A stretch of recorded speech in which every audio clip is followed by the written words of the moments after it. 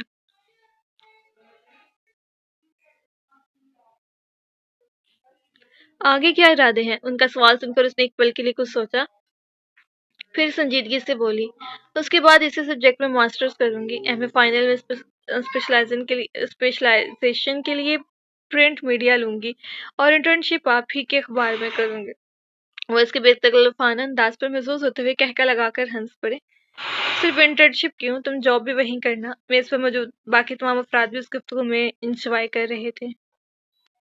شجاع uncle آئے تو نیچے کام سے تھے، لیکن اس 2 دن کے مختصر ترین پروگرام میں بھی وہ اپنے بہت خاص اور قریبی صحافی دوستوں سے مل رہے تھے۔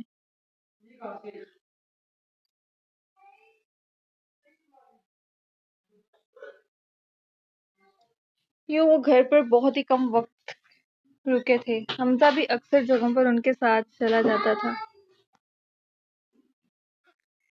اسے حمزہ کی اس طرح ہر جگہ انکل کے ساتھ جانے پر کوئی حیرت نہیں ہوئی۔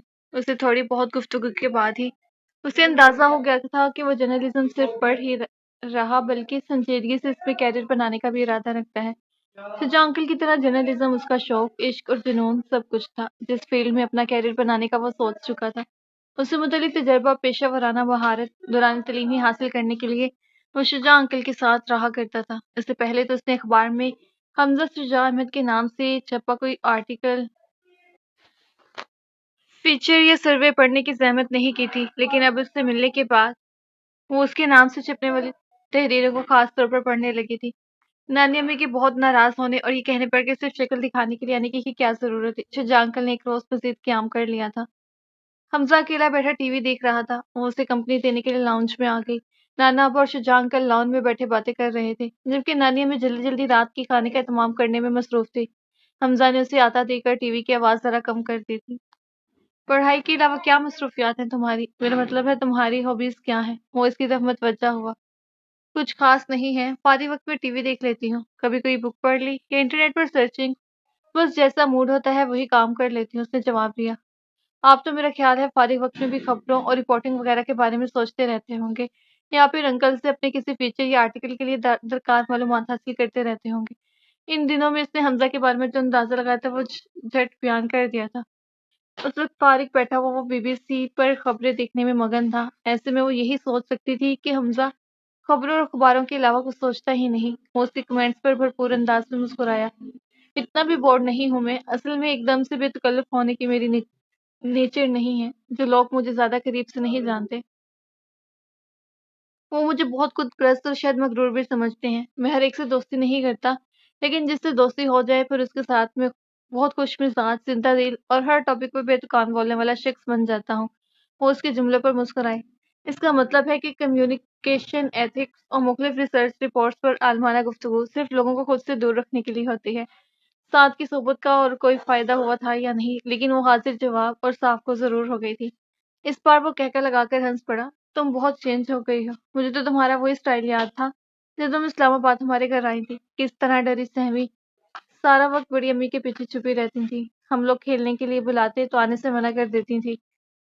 مجھے تو یقین نہیں آ رہا یہ آؤٹ اسپوکن لڑکی وہی ڈری سہمی صرف ریا ہے۔ حمزہ کی یاد دلانے پر وہ اس وقت کو یاد کر کے مسکرا دی۔ تم اس کے بعد کبھی کیوں نہیں آئی؟ آپ لوگ بھی تو کبھی نہیں آئے۔ حمزہ کی بات کو اس نے برجستہ جواب دیا۔ یہ آپ کیا ہوتا ہے؟ میرا خیال ہے میں تم سے اتنا بڑا تو ہرگز نہیں ہوں کہ تمہیں میرا احترام کرنا پڑے۔ حمزہ نے اسے فوراً ٹوکا۔ دراصل میری بھی کچھ آپ کی جیسی عادت ہے، ایک دم سے بے تکلف ہو جانا مجھے بھی اچھا نہیں لگتا۔ آپ کی تو پتہ نہیں دوستوں کی تعداد کتنی ہے، لیکن میرے دوستوں کی تعداد بہت کم ہے، وہ سنجیدہ لہجے میں بولی۔ تو پھر ایسا کرو مجھے بھی دوستوں کی اس مختصر سے فہرست میں شامل کر لو، اور اب یہ آپ وغیرہ بالکل مت کہنا۔ حمزہ کے دوستانہ انداز پر اس نے سر ہلا دیا۔ لاؤنج کا دروازہ کھول کر اندر آتے ساتھ کو دیکھ کر وہ خوش ہو گئی۔ یقیناً لان میں اس کی نانا ابا سے دعا سلام ہو چکی تھی اور انہوں نے ہی صرف پریا کی لاؤنج میں موجودگی کے بارے میں بتایا تھا۔ یہ سعد ہے، ابھی ہم دوستوں کی بات کر رہے تھے نا، بس یہ سمجھ لیں کہ سعد میرا سب سے پرانا اور سب سے اچھا دوست ہے۔ اس کے تعارف کرانے پر حمزہ نے کھڑے ہو کر بڑی خوش دلی سے سعد سے ہاتھ ملایا تھا۔ میں حمزہ ہوں، آپ کی دوست کا کزن، اور آج سے دوست بھی ہوں۔ یوں سمجھ لیں پریا کے دوستوں کی کتاب میں تازہ ترین اضافہ ہوں۔ جواب میں سعد نے بھی خوشگوار انداز میں مسکراتے ہوئے اس سے ہیلو ہائی کی اور پھر سامنے رکھے صوفے پر بیٹھ گیا۔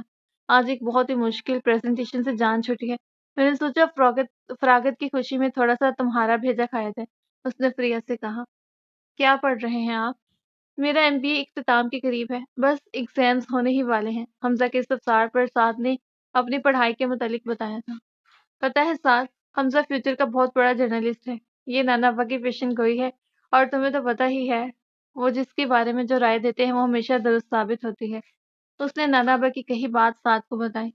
پھر تو ہم لوگوں کو ان سے ڈرنا چاہیے۔ اگلے وقتوں میں شریف لوگ پولیس، تھانہ عدالت کے نام سے ڈرا کرتے تھے، اب صحافیوں سے بھی ڈرنا پڑتا ہے۔ بڑی پاورز ہوتی ہیں بھائی ان لوگوں کے پاس، پوری حکومتی مشینری کو ہلا کر رکھ سکتے ہیں۔ ویسے اب ذکر چھڑا ہی ہے تو ذرا اس بارے میں تو بتائیں کہ یہ آج کل جرنلزم اور پاپرازیوں کا ایشو بہت زبردست طریقے سے اچھالا جاتا ہے، اس سب کے بارے میں آپ کی کیا رائے ہے؟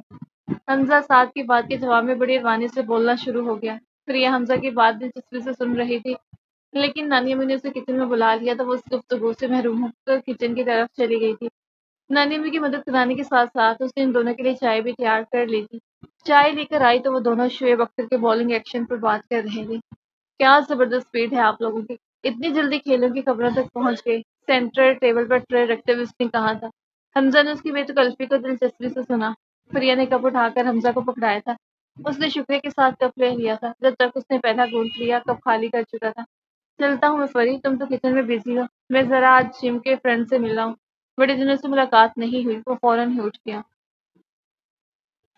رخصت ہوتے وقت شجاع انکل نے اسے بڑے پیار سے سر پر ہاتھ پھیرتے ہوئے خوب ساری دعاؤں کے ساتھ خدا حافظ کہا۔ ان سے وہ جب بھی ملی اس نے ان کے انداز میں شفقت اور محبت کے علاوہ کوئی تیسری چیز نہیں پائی تھی۔ حالانکہ اصولاً انہیں ان سے نفرت ہونی چاہیے تھی، شاید وہ بہت اعلیٰ ضرب تھے یا پھر وہ زوفشاں کی محبت آج بھی ان کے دل میں کہیں چھپی بیٹھی تھی، اور یہی محبت اس کی بیٹی سے اچھے سلوک اور محبت و شفقت کے لیے مجبور کرتی تھی۔ گرچہ وہ ایک شادی کی تقریب میں شرکت کے لیے آئے تھے، لیکن پھر بھی اس کے لیے تحائف لانے نہیں بھولے تھے۔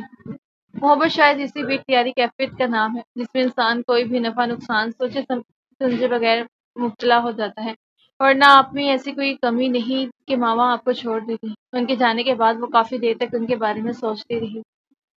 سعد کی فیملی نے امریکہ میں مستقل رہائش اختیار کرنے کا فیصلہ کر لیا تھا۔ وہ یہ بات سنتے ہی پریشان ہو گئی تھی، ان کے لیے وہاں سیٹل ہونا کوئی مسئلہ نہیں تھا۔ آنٹی اور انکل دونوں کے بہن بھائی سال یا سال سے بھی مختلف ریاستوں میں مقیم تھے۔ وہ سعد اور زہیب کی پیدائش بھی امریکہ کی تھی۔ سعد اور زہیب کی ابتدائی تعلیم بھی وہیں ہوئی تھی۔ سعد 8 سال کا تھا جب انکل آنٹی پاکستان آ گئے تھے، اور اب ایک مرتبہ پھر انہوں نے واپس وہیں چلے جانے کا فیصلہ کر لیا تھا۔ شروع میں جب اس کے کانوں میں اس بات کی بھنک پڑی تو اس نے زیادہ نوٹس نہیں لیا۔ پچھلے 2-3 سالوں میں وہ 3 مرتبہ ایشو اٹھتا اور پھر ختم ہوتا دیکھ چکی تھی۔ حواس پختہ تو وہ تب ہوئی جب اب کی بار اس نے ایشو کو دبنے کے بجائے عملی جامے پہنتے دیکھا۔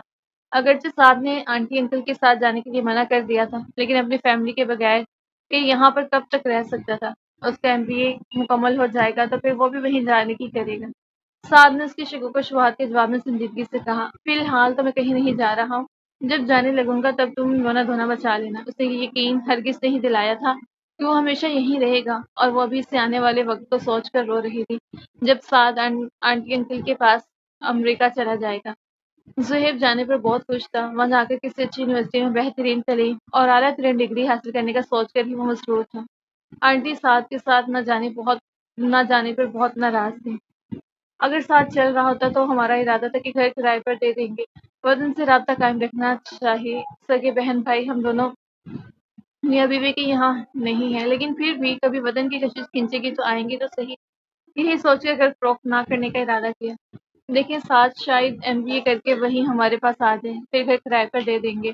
ابھی تو سب کچھ یوں ہی چھوڑ کر جا رہے ہیں۔ آنٹی انکل کے جانے سے پہلے ان لوگوں کے گھر نانا اور نانی امی سے ملنے آئے تھے، تب آنٹی نے یہ بات نانی امی سے کہی تھی۔ ان لوگوں کے جانے کے بعد اسے ہر وقت یہی دھٹکا لگا رہتا کہ کسی روز سعد اچانک اسے اپنے لاس اینجلس جانے کی اطلاع دے گا، اور وہ خاموش کھڑی روتے ہوئے اسے جاتا دیکھتی رہے گی۔ گھر والوں کے جانے کے بعد اسے بوریت زیادہ ہی تنگ کرتی تو وہ ان کے گھر لوگوں کے گھر آ جایا کرتا۔ نانی امی کا تو وہ شروع سے فیوریٹ تھا، اب وہ اس کے کھانے پینے کا زیادہ ہی دھیان رکھنے لگی تھی۔ جب بھی کوئی خاص ڈش بنتی فوراً پریا کو حکم دیا جاتا کہ ساتھ کو بھی فون کر کے بلا لو۔ یونیورسٹی جانے کے لیے صبح اٹھانے کی ڈیوٹی اس نے پریا کے سپرد کی تھی۔ ممی کی ڈانٹوں کے بغیر اٹھنے کی عادت ہی نہیں ہے، وہ سر پر کھڑی ہو کر چیخ چیخ کر اٹھاتی تھی تب بھی اٹھتا تھا۔ الارم تو مجھ پر کوئی اثر کرتا ہی نہیں۔ فخر سے کہہ کر بھی دیکھ لیا کہ بھائی صبح جگا دیا کرو، لیکن وہ مصروف خود ممی کے جانے کے بعد آزادی کے مزے لے رہے ہیں۔ اب انہیں تو کسی یونیورسٹی کالج جانا نہیں ہوتا، لہٰذا عیش شہن کی مصیبت تو میری ہے۔ روز انسٹیٹیوٹ لیٹ پہنچ رہا ہوں، تم پلیز فون کر دیا کرو اور بیل ہونے دیا کرو اس وقت تک، جب تک کہ میں تنگ آ کر فون اٹھانا ہوں۔ اسے صبح اٹھنے میں کبھی کوئی مشکل نہیں ہوئی تھی۔ نانا ابا اور نانی امی سے اس نے صبح خزی سیکھی تھی، اس لیے اس نے بڑے اطمینان سے یہ ذمہ داری قبول کر لی تھی۔ اس کے ڈھیٹ پن کو ذہن میں رکھتے ہوئے وہ ایک ہی وقت میں اس کے موبائل اور گھر کے فون پر نمبر ملایا کرتی تھی۔ ایک ہاتھ میں موبائل اور دوسرے میں کارڈ لیس لیے وہ اس کے ڈیٹائی کو پہنچتے فون اٹھائے جانے کا انتظار کرتی۔ پھر جیسے ہی وہ نیند میں ڈوبی ہوئی آواز میں کہتا اٹھ گیا ہوں، گھڑی بھی دیکھ لی ہے، پاکستان اسٹینڈرڈ ٹائم صبح کے 7:30 بج رہے ہیں، تو وہ اس سے یہ نصیحت کر کے اب دوبارہ سو مت جانا فون بند کر دیا کرتی تھی۔ اس کی بدولت اب وہ جلدی تیار ہونے اور اپنے انسٹیٹیوٹ پہنچنے لگا تھا۔ اس میں اس کے پاس اتنا ٹائم نکلنے لگا تھا کہ وہ اسے لینے کے لیے آ جاتا۔ اکثر وہ یونیورسٹی ساتھ کے ہی ساتھ جاتی تھی، کسی دن وہ لینے کے لیے جلدی پہنچ جاتا اور وہ ابھی تیار نہ ہوئی ہوتی تو وہ اندر آ جاتا۔ نانی امی اسے زبردستی ناشتے کی میز پہ بٹھا لیتی۔ میں ناشتہ کر کے آیا ہوں نانی امی، وہ انہیں یقین دلاتا۔ ارے ماں یہاں نہیں ہے، نوکروں نے کیسا ناشتہ کروایا ہوگا، یہ سوجی میدے کے پراٹھے بنائے ہیں میں نے، ذرا چکھ لوں۔ ان کے محبت بھرے اسٹار پر وہ چکھنے کی بجائے پورا پورا پراٹھا ہی کھانے بیٹھ جاتا۔ آپ بلا وجہ اس کی فکر کر رہی ہیں، ناشتہ تو اس نے کبھی زندگی میں کیا ہی نہیں ہے۔ ہر روز آنٹی سے اس بات پر ڈانٹ کھا کر اسکول اور کالج پھر یونیورسٹی جاتا تھا کہ تھوڑا جلدی اٹھ جاتے تو یہ بھاگ دوڑ تو نامش تھی، کم از کم سکون سے ناشتہ تو کر لیتے۔ یہ تو میری بدولت اسے ناشتہ کرنے، ڈھنگ سے تیار ہونے اور صبح کے سہانے منظر کو انجوائے کرنے کا موقع ملنے لگا ہے۔ وہ اپنا بیگ اور فائل ٹیبل پر سے اٹھاتے ہوئے کہتی، ساتھ جواباً اسے غصے سے بھولتا، کبھی کبھار اندر آ جانے اور ناشتے کے لیے بیٹھ جانے پر ساتھ کی نانا با کے ساتھ بات کی کسی خاص خبر یا کسی اہم واقعے کے بارے میں گفتگو ہو جایا کرتی تھی۔ نانا امی کے برخلاف اس کی نانا با سے بالکل بھی بے تکلفی نہیں تھی، اور وہ بہت سے لوگوں کی طرح وہ بھی اس سے کچھ خائف رہا کرتا تھا۔ انہیں دیکھتے ہی مؤدب ہو کر سنبھل سنبھل کر بات کرنے لگتا۔ پریا اور نانی امی اس کے شریفانہ انداز اور متحد طرز سے گفتگو پر زیر لب مسکرایا کرتی۔ نانی امی سے تو وہ اس درجہ بے تکلف تھا کہ بڑی ٹھٹائی اور بے شرمی سے ان کے سامنے پریا کو یہ بات بتائی تھی کہ آج کل اس کے کمپیوٹر کے ڈیسک ٹاپ پر جولیا رابرٹس کی جگہ اینا کورنیکووا نے لے لی ہے۔